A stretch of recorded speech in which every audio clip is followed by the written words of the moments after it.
I join our sponsor in recommending the confirmation of the ad interim appointment of Department of Education Secretary Sani Angara. They say the apple does not fall far from the tree.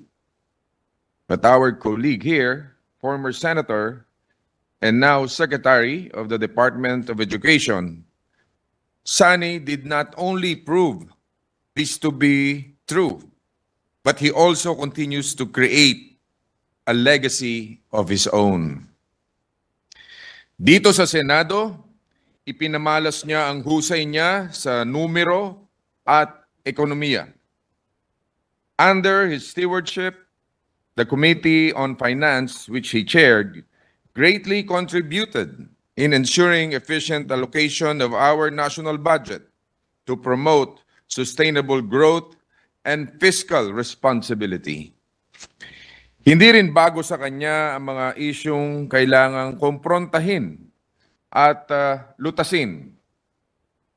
As co-chair of the Congressional Commission on Education, or EDCOM, and Commissioner of EDCOM 2, we know that he has a grasp and good understanding of the education system. As he shepherds the Department of Education towards our shared vision to protect and promote the right of every Filipino to quality, equitable, culture-based, and complete basic education, we are convinced that he is more than ready to venture into this new chapter in his life and career. Panatag tayo na mananatili sa mabuting mga kamay ang DepEd. Sigurado tayong itutuloy niya magandang nasimulan na at itutulak ang mga reformang kailangan ng sektor upang makipagsabayan sa pandaigdigang kalakaran.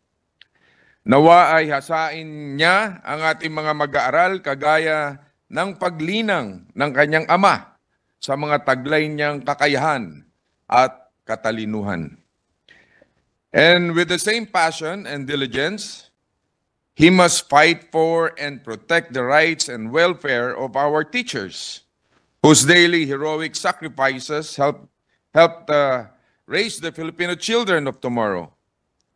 Naalala ko nang isulong natin ang 10,000 teaching allowance dito sa parehong bulwagang ito.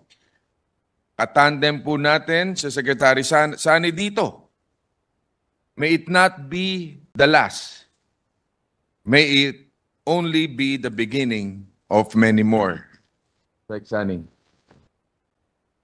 We trust that Sec Sani will continue to carry the torch for the benefit of our students, our teachers, and the whole education sector.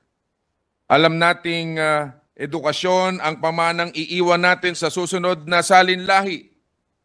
Kung kaya't napakahalagang pagtibayin ang sektor na ito para sa kinabangan ng buong bayan. Sec Sani, sa pagtahak mo sa bagong landas na ito, baunin mo ang aming suporta upang makamit natin ang ating mga hangarin para sa ating bayan.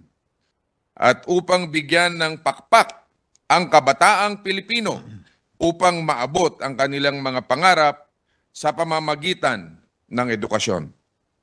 Thank you, Mr. President.